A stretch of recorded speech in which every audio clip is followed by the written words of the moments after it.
గురుభ్యో నమ. గురుర్బ్రహ్మ గురుర్విష్ణు గురుదేవో మహేశ్వర గురు సాక్షాత్ పరబ్రహ్మ తస్మై శ్రీ గురవే నమ. భక్తాదులందరికీ నమస్కారం తెలుపుతూ ఈరోజు వచ్చే వీడియో ఏంటంటే, జనరల్గా ఆచరించేటి కొన్ని విషయాలు, అంటే గతంలో చేదు విషయాలు కొన్ని రమణ మహర్షి చెప్పినటువంటి ఒక 5 ముఖ్యమైనవి ఆచరించకూడనటువంటివి ఏవైతే 5 ఉన్నాయో అవి చాలా ముఖ్యంగా ప్రజలకు అందజేశాడు. అది 5 పట్ల మనం పోవటం వల్ల అవి చాలా మనకు అవరోధాలు కల్పిస్తున్నాయి, బాధలు కల్పిస్తున్నాయి. ఆ 5 ఏవేవి మనం ఈరోజు ఈ వీడియోలో మనము తెలుసుకుందాం. అవి తెలుసుకుంటే బాగుంటాయి. ఇవి ముఖ్యమైనటువంటి చెప్పిండు. ఎందుకంటే ప్రపంచంలో ఎన్నెన్నో ఉన్నాయి, కానీ అన్నీ ఫిల్టర్ బట్టి 5 మాత్రం సెలెక్షన్ చేసి మనకు ఏవైతే ఆచరించకూడనివో అవి మనకు చెప్పాడు. అవి మనం తెలుసుకొని ఓహో దీనివల్ల మనకి ప్రాబ్లమ్స్ వస్తుందా అని 5 సూత్రాలను ఏవైతే చెప్పాడో మనకు అవి వాడుకోకుంటుంటే చాలా బెటర్గా ఉంటుందని ఆలోచనతోటి ఈ వీడియో చేయడం జరుగుతుంది. అది రమణ మహర్షి చెప్పారు కనుక మనకు చాలా ఉపయోగపడుతుందనే ఒక ఉద్దేశంతో ఈ వీడియో చేయటం జరుగుతుంది. ఫస్ట్ మొదటిది 5 నుండి మొదటిది ఒకటి, అందరి దగ్గర సాయం కోసం చేతులు చాచటము. అంటే అందరి దగ్గర పోయి నాకు ఈ ప్రాబ్లమ్స్ ఉంది, నాకు ఈ ప్రాబ్లమ్ సాల్వ్ చేయని చేతులు చాచటము, నాకు ఇది చేసి పెట్టు అంటే నీ మీద నీకు నమ్మిక లేకుండా ఇతరుల మీద ఆధారపడి సోమరివై ఏ చిన్న ప్రాబ్లం వచ్చినా సాయం గురించి చేతులు చాచటం అనేది చాలా చిన్నతనం అన్నట్టు ప్రజలలో. ఇక్కడ ఇంకా కూడా ఏం చెప్తారంటే, నీకు ఎన్ని కష్టాలు వచ్చినా, ఎన్ని ప్రాబ్లమ్స్ వచ్చినా, ఎన్ని నష్టాలు వచ్చినా ప్రజల ముంగట నువ్వు నాకు ఈ ప్రాబ్లమ్స్ వచ్చింది, నాకు ఇది సాల్వ్ చెయ్యి అని చేతులు చాచటం అనేది చాలా నీకు అసహ్యంగా ఉంటుంది. అదే కాకుండా నేను చులకనగా చూస్తారు, చిన్న చూపుగా చూస్తారు. వీడు పాడైపోయిండు, వీడు ఎందుకు పనికిరాని సోమరి తత్వం ఉన్నది అని చాలామంది నిందిస్తూ ఉంటారు. కనుక మనం ఎన్ని ప్రాబ్లమ్స్ వచ్చినా ఏదేమైనా మన మీద మనం నిలబడి ఇతరులను ఆశించకుండా, ఇతరులను కోరకుండా, మనం సమయం బాగలేదు అనే భావంతో నిటారుగా ఉండి మనం ప్రయత్నం పునరుద్ధరణ చేయాలి. మళ్ళీ ఎవరు చేతులు చాచకుండా. ఒకవేళ చేతులు చాచేటువంటి వాళ్ళు ఎదుటి వాళ్ళు సహాయం చేస్తారేమో కానీ చిలకన భావన ఉంటుంది, అది నీపైన నీకు నమ్మకం పోతుంది అన్నట్టు.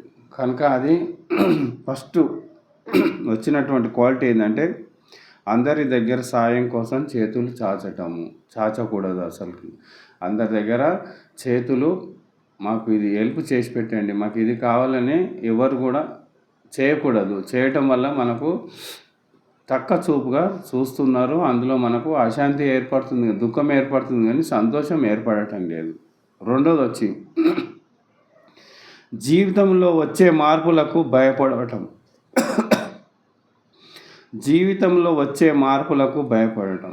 మన జీవితంలో వచ్చే మార్పులు ఎలా ఉండాలి అంటే, మనం అన్నీ ఒక ఫీడ్ చేసుకుంటాం, మనకి ఇట్లనే ఉండాలి, మన కుటుంబం బాగుండాలి అని చాలా ప్రయత్నం చేస్తూ ఉంటారు. ఎప్పుడు ఒకే విధంగా సాఫీగా జరగదు ఈ ప్రపంచంలో. ఒకసారి సుఖం ఉంటుంది, ఒకసారి దుఃఖం ఉంటుంది. మనకు అనుకూలంగా ఉండొచ్చు, ఉండకపోవచ్చు. ఇక్కడ రమణ మహర్షి గారు ఏం చెప్తున్నారంటే, జీవితంలో వచ్చే మార్పులు భయపడకూడదు. మార్పులు వచ్చిందంటే,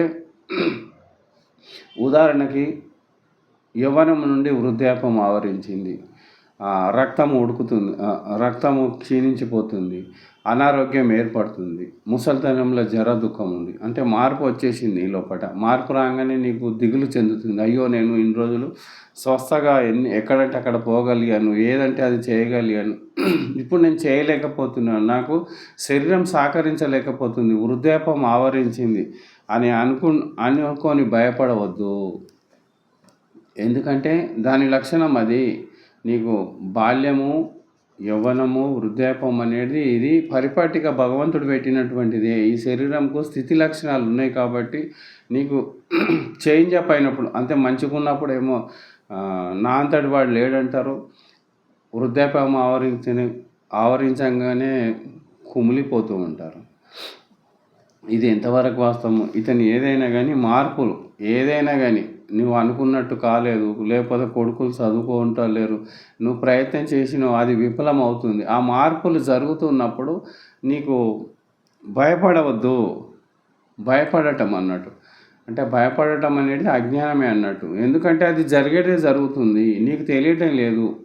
దైవము ఆంతరికంగా ఏది ఇవ్వాలనో అదే ఇస్తుంది కనుక అది కాలం, అది చక్రం తిరుగుతూనే ఉంటుంది, మార్పు జరుగుతూనే ఉంటుంది. ఒకవేళ మార్పు అంటే మంచిగా జరిగింది, మనకు ఒక లాటరీ పలిగింది, లేదా మనకేదో ఉన్నతమైనటువంటి స్థితి లక్షణాలు వచ్చినాయి, అనుకున్నది పట్టుకున్నదంతా బంగారం అయింది అంటే మనము సంతోషపడతాం, కానీ గర్వం కూడా వస్తుంది దాంతోపాటు.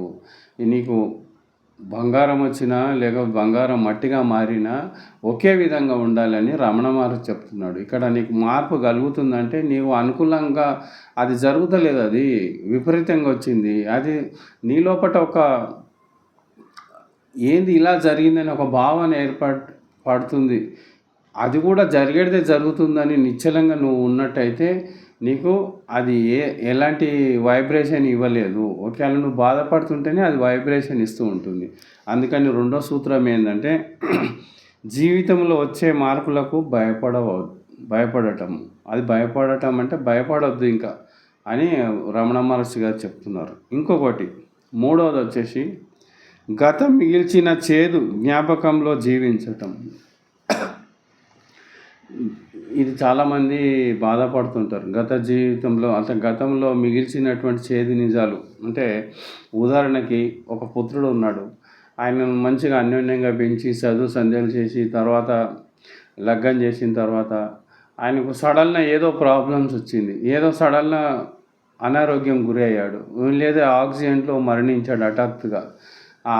అది కొంతకాలానికి అది బాధిస్తుంది అన్నట్టు. అయ్యో నా పుత్రుడు నేను ఎంతో అన్యోన్యంగా పెంచాను, సడన్గా ఇలా చనిపోయాడు, ఇప్పుడు నాకు అంటే ఇవన్నీ జ్ఞాపకాలు అన్నట్టు, గత జ్ఞాపకాలు ఇవన్నీ జరిగినాయి కాబట్టి అవన్నీ ఆలోచిస్తూ ఉంటాడు, దుఃఖపడుతూ ఉంటాడు. అయ్యో నా కొడుకుంటే నాకు చాలా బాగుండేది, నాకు మునుముందు అతను చూసేవాడు అనే భావన ఎప్పుడు లోపట గతంలో ఉన్నటువంటి ఏదైతే మిగిల్చిన జ్ఞాపకాలు ఏవైతున్నాయో చేదు జ్ఞాపకాలు అవి ఎప్పుడు బాధ పెడుతూ ఉంటాయి నిరంతరము. ఎప్పుడు గుర్తు చేసినా అది రగులుతూనే ఉంటుంది.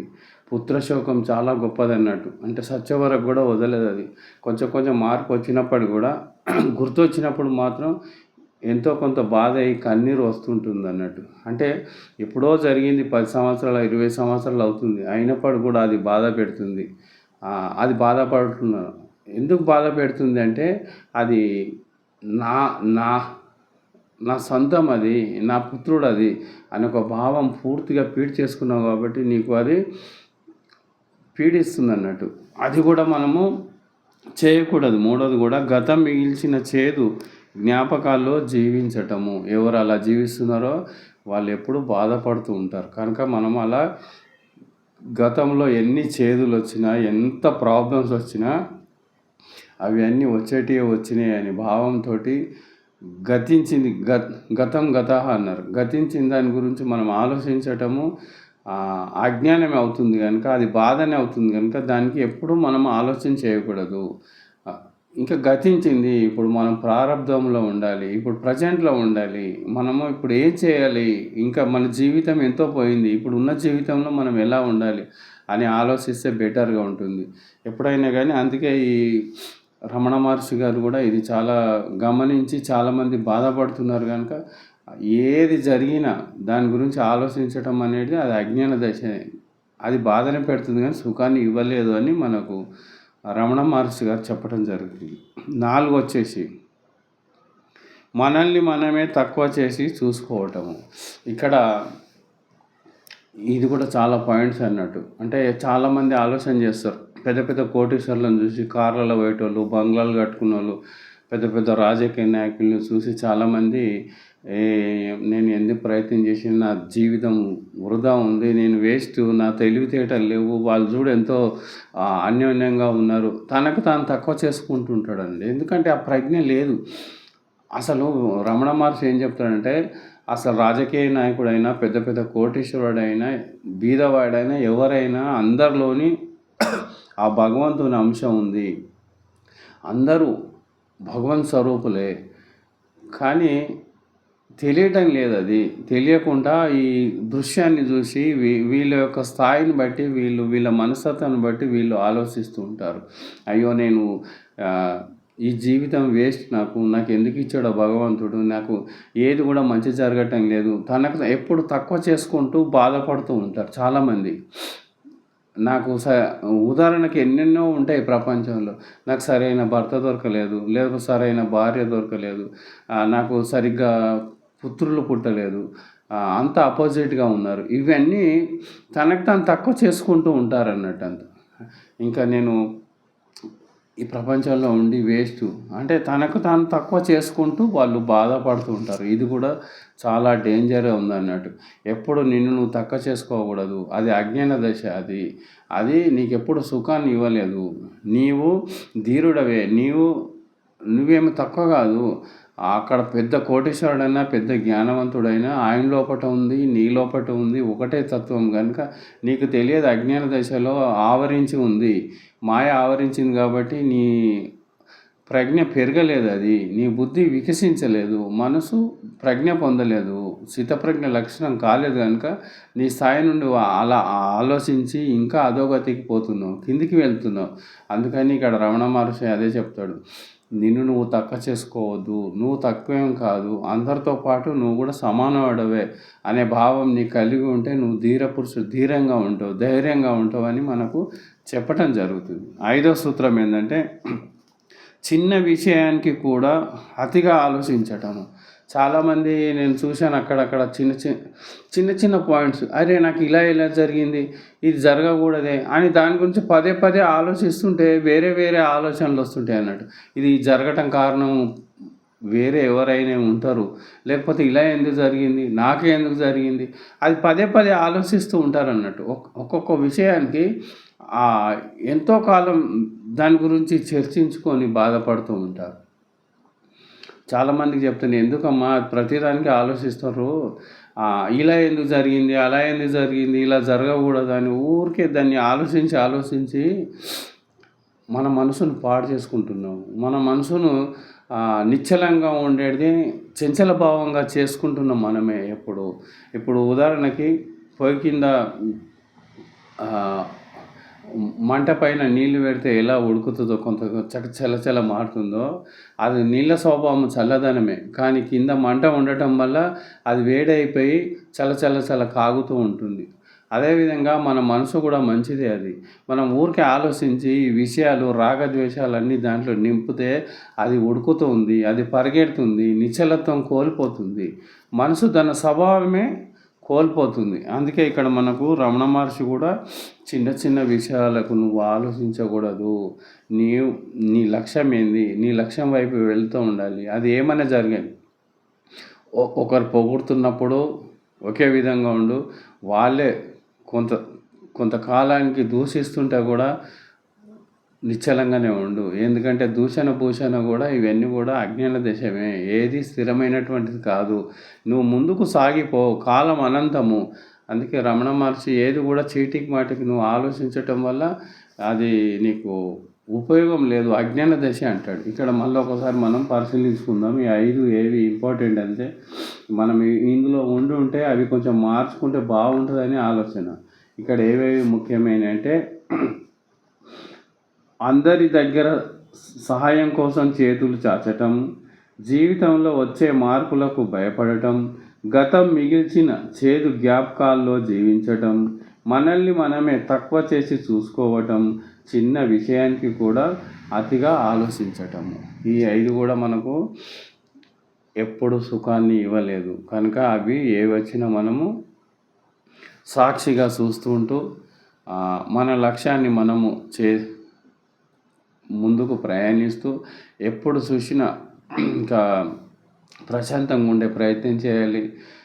ఇంట్లో ఇంట్లో గృహిణీలైతే ఇంట్లో ఉన్నటువంటి వాళ్ళైతే మంచిగా పూజా మందిరంలో భగవంతుని ఫోటోలు పెట్టి నామజపాన్ని చేసుకుంటూ ఎవరైనా ఇష్టదైవాన్ని ఓం నమ శివాయ, ఓం నమో భగవతే వాసుదేవాయ, ఓం నమో నారాయణ, ఓం నమ శివాయ, ఇట్లా అనేక మంది మంత్రాలు అన్నీ పవిత్రమైనటువంటి ఆ మంత్రాలకు మీరు పవిత్రత తేవాలి. ఆ మంత్రాలను ఉచ్చరించి అలా ఉచ్చరిస్తూ 50,000 లక్షలు అలా దాటితే దాంట్లో ఒక పవర్ వస్తుంది. ఆ పవర్ నీకు పనిచేస్తుంది అన్నట్టు. ఆ మనసు పవిత్రం చేస్తుంది అది నామాన్ని. ఎప్పుడు రామ రామ రామ రామ రామ రామ రామ అనుకుంటుంటే అది గురువు ద్వారా జరిగే మంత్రాలు వేరుంటాయి. మామూలుగా కూడా జపం చేసుకోవచ్చు అన్నట్టు.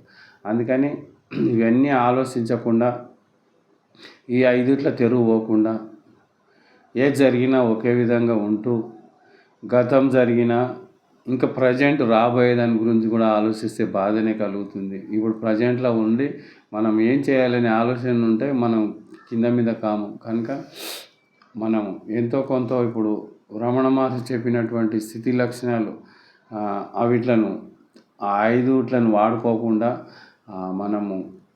మనలో మనం ఉంటూ నిశ్చలంగా ధ్యానం చేస్తూ సంసారం ఉంది కనుక సంసారంలో చక్కగా ఉంటూ మనము ముందుకు సాగిపోతుండాలి.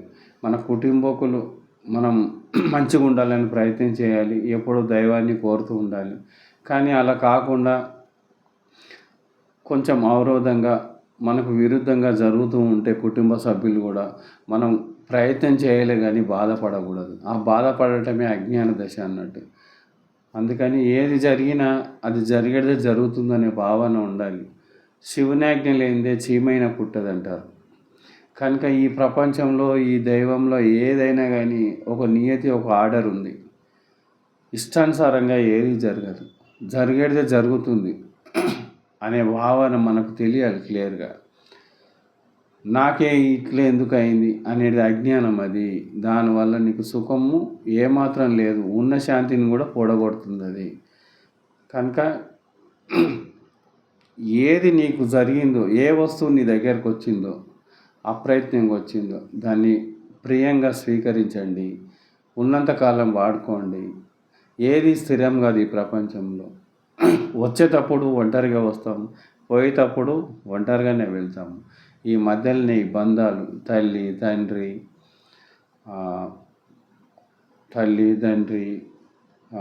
అన్నదమ్ములు, అక్క చెల్లెలు, ఆ తర్వాత భార్య, ఆ తర్వాత పిల్లలు, ఇవన్నీ కూడా అలా యాడ్ అవుతూ వస్తూ ఉన్నారు మన జీవితంలోకి. ఎవరు ఒకేసారి రాలేదు. ఒకరొకరు జాయింట్ అయిపోయి బంధాలుగా ఏర్పడి ఒక వలయంలాగా ఇది నా యొక్క ఫ్యామిలీ, ఇది ఇంతకన్నా మించింది లేదు, ఇంకా దీన్నే ఈ ఫ్యామిలీ లేకుంటే నేను ఉండలేను, ఈ భార్య లేకుంటే నేను ఉండలేను, ఈ పుత్రులు నాకు జీవితము, ఇంతకన్నా మించింది లేదని ఎవరైతే ఫీడ్ చేసుకొని ఉంటారో మంచిదే. కానీ అందులో అలా జరగకపోతే బాధ మాత్రం తప్పదు, బాధ జరుగుతూ ఉంటుంది. కనుక అందరూ కూడా ప్రయత్నం చేయాలి. ఇది నా కుటుంబము, ఇది ప్రశాంతంగా ఉండాలని దైవాన్ని ప్రార్థిస్తూ ఉండాలి.